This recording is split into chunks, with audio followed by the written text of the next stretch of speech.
ये आप देखिए, दिल्ली से इस वक्त वर्चुअली जुड़ चुके हैं राजनाथ सिंह। ब्रह्मोस सेंटर का उद्घाटन हुआ है। सीएम योगी अभी कुछ देर पहले ही यहां से उन्होंने संबोधित किया, जिसमें उन्होंने ऑपरेशन सिंदूर को लेकर बधाई भी दी। रक्षा मंत्री को, प्रधानमंत्री को, तीनों सेनाओं के प्रमुख को, और अब ये उद्घाटन कर रहे हैं रक्षा मंत्री राजनाथ सिंह ब्रह्मोस सेंटर का। तो वर्चुअली आज उद्घाटन हो रहा है। तस्वीर आप देख सकते हैं, दिल्ली से रक्षा मंत्री राजनाथ सिंह इस वक्त वर्चुअली जुड़े हुए हैं और ब्रह्मोस सेंटर का उद्घाटन कर रहे हैं।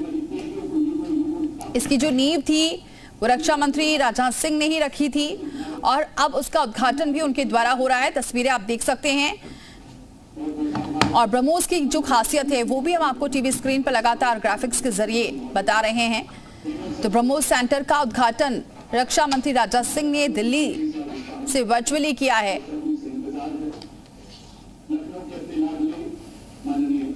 तो सीधी तस्वीरें फिलहाल आप दिल्ली से देख रहे हैं, जहां वर्चुअली जुड़े हुए हैं राजनाथ सिंह और ब्रह्मोस सेंटर का उद्घाटन किया है जो लखनऊ में है। और अब से कुछ देर पहले ही सीएम उत्तर प्रदेश के यशस्वी, एक्टिव एवं इफेक्टिव चीफ मिनिस्टर श्रीमान योगी आदित्यनाथ जी, यूपी के उप मुख्यमंत्री श्री केशव प्रसाद जी मौर्य, श्री ब्रजेश जी पाठक, यूपी के एनआरआई और investment promotion minister Shri Nand Kumar ji गुप्त नंदी जी, मेंबर राज्यसभा श्री ब्रिजलाल जी, विधायक सरोजनी नगर डॉक्टर राजेश्वर सिंह, विधानसभा और विधान परिषद के सभी सम्मानित सदस्यगण, हमारे डीआरडीओ के साइंटिस्ट और यहाँ मौजूद अधिकारीगण, देश भर के मौजूद सारे टेक्नोक्रेट्स, देवियों व सज्जनों, सबसे पहले तो मैं क्षमा चाहता हूँ कि अपरिहार्य कारणों से चाहते हुए भी मैं समय से उपस्थित नहीं हो पाया।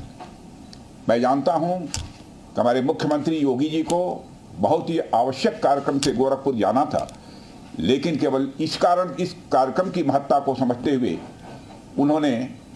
इसमें उनको विलंब हुआ है, फिर भी वो यहाँ पर मौजूद हैं। साथियों, आज लखनऊ में BrahMos integration and testing facility centre के उद्घाटन के शुभ अवसर पर मैं आप सब से बातचीत करते हुए बेहद प्रसन्नता की अनुभूति कर रहा हूँ। मेरी बड़ी इच्छा थी कि मैं स्वयं उपस्थित होकर आप सबके बीच मैं रहूं, आप सबसे मैं सीधा संवाद करूं, पर मैं क्यों नहीं आ पाया यह बात आप सभी जानते हैं। अभी जिस परिस्थिति से हम गुजर रहे हैं उसे देखते हुए मेरा दिल्ली में रहना यह अति आवश्यक था। इसलिए मैं वीडियो कॉन्फ्रेंसिंग के माध्यम से आप सभी से जुड़ रहा हूं। मैं भले ही आपके बीच नहीं आया, लेकिन अपने उत्साह के माध्यम से आप मुझ तक जरूर पहुंच गए हैं। यह अपने आप में एक संदेश है कि चाहे हम किसी भी परिस्थिति में रहें, यह देश चलता रहेगा और हमारा काम नहीं रुकेगा। किसी भी स्थिति में हमारा संवाद नहीं टूटेगा। साथियों, आज का दिन हमारे शहर लखनऊ और हमारे राज्य उत्तर प्रदेश और हमारे पूरे देश के लिए एक ऐतिहासिक दिन है। आज का दिन मैं समझता हूं उस शक्ति की आराधना का दिन है जो हमारी सेनाओं को संबल प्रदान करती है, जो हमारी सेनाओं में निहित होकर दुश्मन पर कहर बरसाती है। आज का दिन मेरे लिए व्यक्तिगत रूप से बहुत ही महत्वपूर्ण है, क्योंकि मैंने अपने शहर लखनऊ के लिए एक सपना देखा था कि मेरा शहर भारत के डिफेंस सेक्टर को मजबूत करने में एक बड़ा योगदान दे। वह सपना अब पूरा हो रहा है। साथियों, BrahMos integration and testing facility का उद्घाटन इसलिए भी महत्व रखता है क्योंकि आज का दिन बहुत ही खास है। आप सब तो जानते ही हैं कि आज नेशनल टेक्नोलॉजी डे है। आज ही के दिन 1998 में श्रद्धेय अटल बिहारी वाजपेयी जी के नेतृत्व में हमारे वैज्ञानिकों ने पोखरण में परमाणु परीक्षण करके दुनिया को भारत की ताकत दिखाई थी। और वह परीक्षण हमारे साइंटिस्ट, इंजीनियर्स, डिफेंस पर्सनल और कई अन्य स्टेक होल्डर्स के अथक प्रयासों का ही परिणाम था। यह हमारे वैज्ञानिकों तथा इंजीनियर्स को मान्यता देने, उनको रिकॉग्नाइज करने और उनके कंट्रीब्यूशन को एक्नॉलेज करने का दिन है। मुझे अच्छी तरह याद है जब मैंने इसका शिलान्यास किया था, उस समय माननीय मुख्यमंत्री श्री योगी आदित्यनाथ जी भी थे। उस दौरान मैंने यह इच्छा जाहिर की थी कि जितनी जल्दी हो सके इस प्रोजेक्ट को पूरा कर लिया जाए, और मुझे यह देखकर बेहद खुशी हुई कि आप लोगों ने मेरी भावनाओं का सम्मान रखा और महज 40 महीने में इस प्रोजेक्ट को पूरा करके दिखाया। आज हमारे आसपास जैसी परिस्थितियां हैं, उसे देखते हुए ये बेहद जरूरी हो जाता है कि हम अपने लक्ष्यों को ऐसे ही समयबद्ध तरीके से पूरा करते रहें। इस मौके पर मैं उत्तर प्रदेश के माननीय मुख्यमंत्री श्री योगी आदित्यनाथ जी का विशेष आभार प्रकट करता हूं। यदि इतने कम समय में ब्रह्मोस की इंटीग्रेशन एंड टेस्टिंग फैसिलिटी की स्थापना हो सकी, तो इसके पीछे योगी जी का बहुत बड़ा योगदान है। मैं डीआरडीओ, हमारे वैज्ञानिक, हमारे इंजीनियर्स और इस प्रोजेक्ट से जुड़े हर व्यक्ति और संस्था को मैं हृदय से बधाई देता हूं। आप लोगों ने दिन रात मेहनत करके इस इंटीग्रेशन एंड टेस्टिंग फैसिलिटी को खड़ा किया है। देश भर के वैज्ञानिक, इंजीनियर्स और युवाओं का योगदान हमें इस फैसिलिटी सेंटर में देखने को मिलेगा। मैं आपकी मेहनत और लगन को नमन करता हूं। साथियों, हमारी सरकार जब उत्तर प्रदेश में डिफेंस कॉरिडोर के विजन को लेकर आगे बढ़ी थी, तो उस समय हमारे सामने अनेक बड़े लक्ष्य थे। उन तमाम लक्ष्यों में से हमारा एक उद्देश्य यह भी था कि हम उत्तर प्रदेश को एक बार फिर देश के प्रोडक्शन सेंटर के रूप में डेवलप करें। यूपी डिफेंस कॉरिडोर लखनऊ सहित कानपुर, झांसी, चित्रकूट, आगरा और अलीगढ़ से होकर गुजरता है, और ये सभी नोड्स आने वाले समय में विकास के नए केंद्र बनकर उभरेंगे। साथियों, एक उदाहरण मैं आपके सामने रखूं तो आप में से बहुत लोगों को पता होगा कि एक समय कानपुर और आसपास का क्षेत्र प्रोडक्ट्स की मैन्युफैक्चरिंग के लिए जाना जाता था। आर्थिक रूप से यह क्षेत्र बहुत ही समृद्ध था। इसे मैनचेस्टर ऑफ द ईस्ट कहा जाता था। लेकिन आज़ादी के बाद अनेक कारणों से आर्थिक प्रगति की राह में यह क्षेत्र पिछड़ता गया और कहीं पीछे छूट गया। मैं उन कारणों में तो नहीं जाना चाहूँगा, पर कहना यह चाहता हूँ कि यूपी डिफेंस कॉरिडोर के निर्माण के बाद यह क्षेत्र फिर से एक बार अपने पुराने वैभव को प्राप्त करने की ओर आगे बढ़ चला है। मुझे इसमें कोई संदेह नहीं है कि कानपुर विकास की उन ऊंचाइयों को छुएगा जो दुनिया के विकसित क्षेत्रों के लिए अनुकरणीय होगा। कल को वेस्ट में कोई क्षेत्र जब बहुत अधिक प्रगति करेगा तो उसे कानपुर ऑफ द वेस्ट कहा जाएगा। इसी प्रकार डिफेंस इंडस्ट्रियल कॉरिडोर के सभी नोड्स को डेवलप करने के लिए हम पूरी तरह से कमिटेड हैं। मुझे यह भी बताया गया है कि अभी उत्तर प्रदेश डिफेंस कॉरिडोर में aircraft manufacturing, UAV, drones, ammunitions, composite and critical materials, small arms, textile तथा पैरासूट आदि में मेजर इन्वेस्टमेंट किए गए हैं। एक अच्छी बात यह है कि इस डिफेंस कॉरिडोर में हमें पब्लिक सेक्टर और प्राइवेट सेक्टर दोनों की ही बड़ी अहम भागीदारी दिखाई दे रही है। साथियों, जब मैं प्राइवेट सेक्टर की भागीदारी की बात कर रहा हूं तो मुझे यह बताते हुए बड़ी खुशी हो रही है कि लखनऊ में ही पीटीसी इंडस्ट्रीज लिमिटेड द्वारा titanium and super alloy material plants की शुरुआत की जा रही है।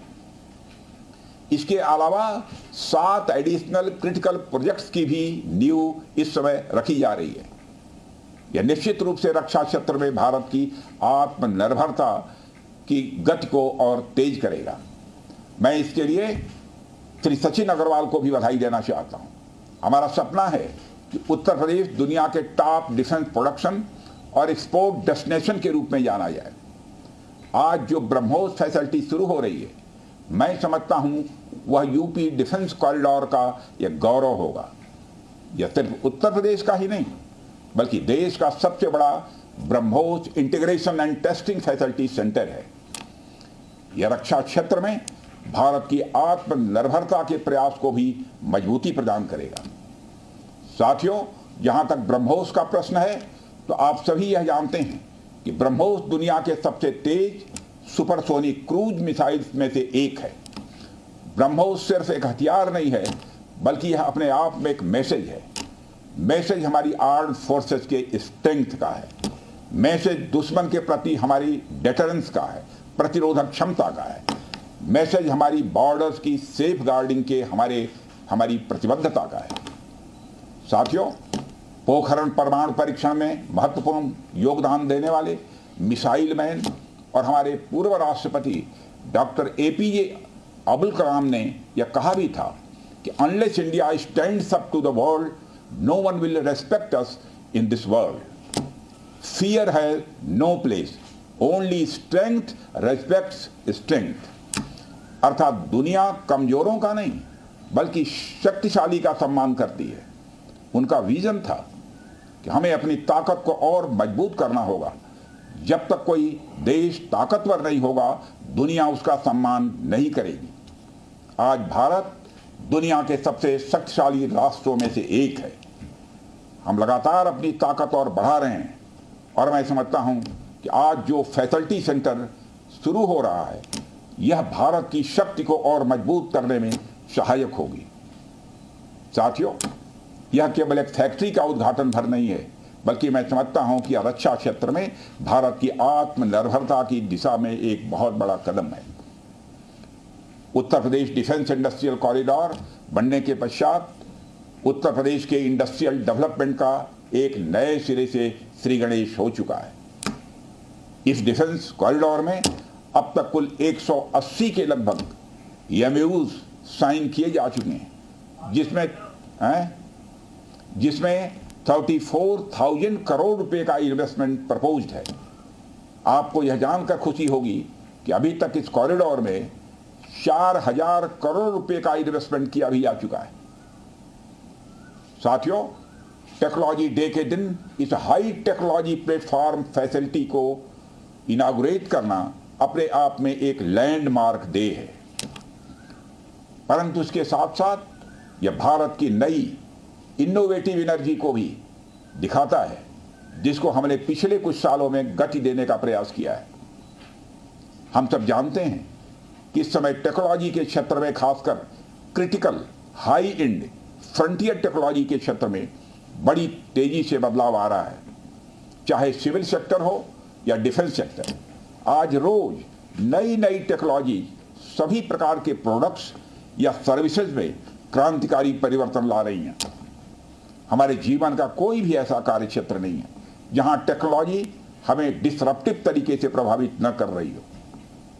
दुनिया के हर क्षेत्र में इस टेक्नोलॉजी क्रांति ने एक ऐसी उथल पुथल मचा रखी है जहां पुराने सारे अब तक के स्थापित जो नोशंस हैं, धारणाएं हैं, वह तेजी से बदल रही हैं और ऐसे नए परिवर्तनों का आगाज हो रहा है जिसके बारे में पहले हम सोच भी नहीं सकते थे।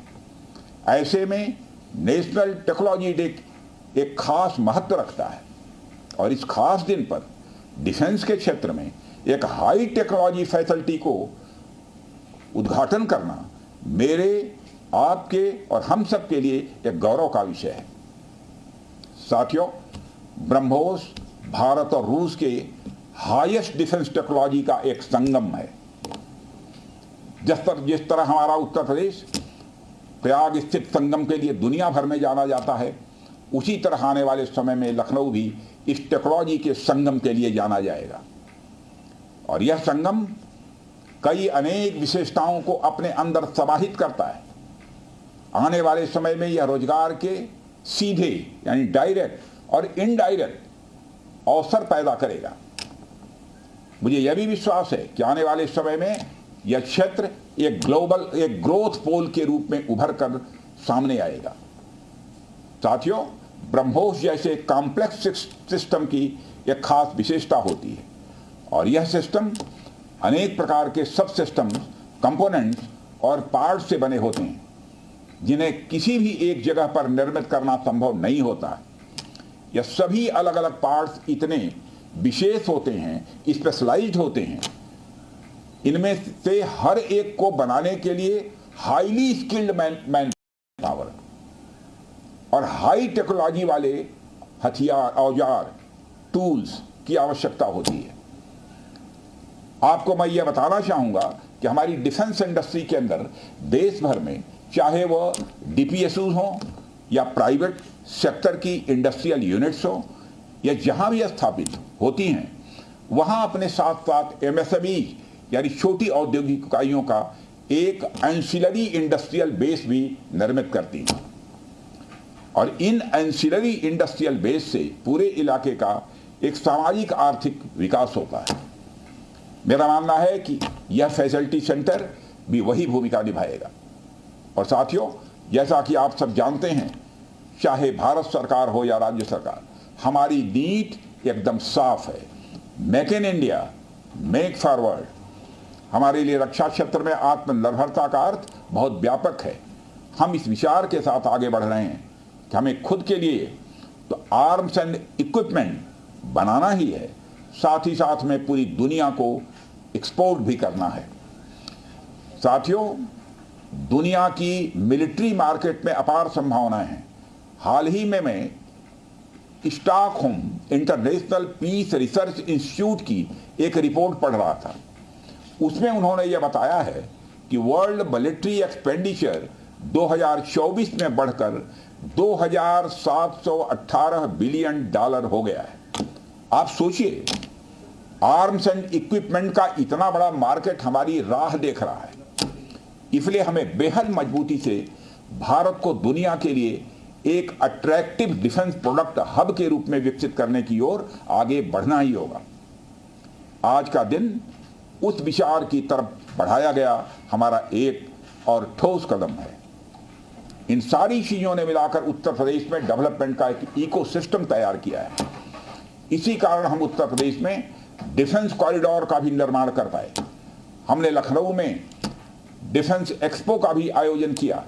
हमने डीआरडीओ के टेस्टिंग सेंटर DTTC की भी स्थापना की और आज जिस ब्रह्मोस फैसिलिटी का उद्घाटन यहाँ हो रहा है, इस फैसिलिटी की शुरुआत से ही लगभग 500 डायरेक्ट और 1000 इनडायरेक्ट रोजगार सृजित होंगे।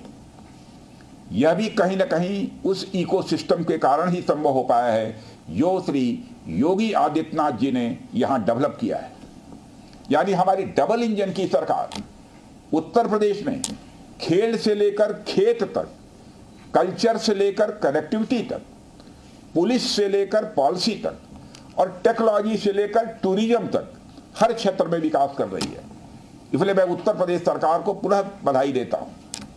हर तरीके से उत्तर प्रदेश और भारत के डेवलपमेंट को लेकर हमारा संकल्प, हमारा समर्पण और हमारी प्रतिबद्धता और भी मजबूत होती जा रही है। साथियों, 11 मई को पोखरण से जो आत्मविश्वास प्रारंभ हुआ था, आज लखनऊ में वह और मजबूत हो रहा है।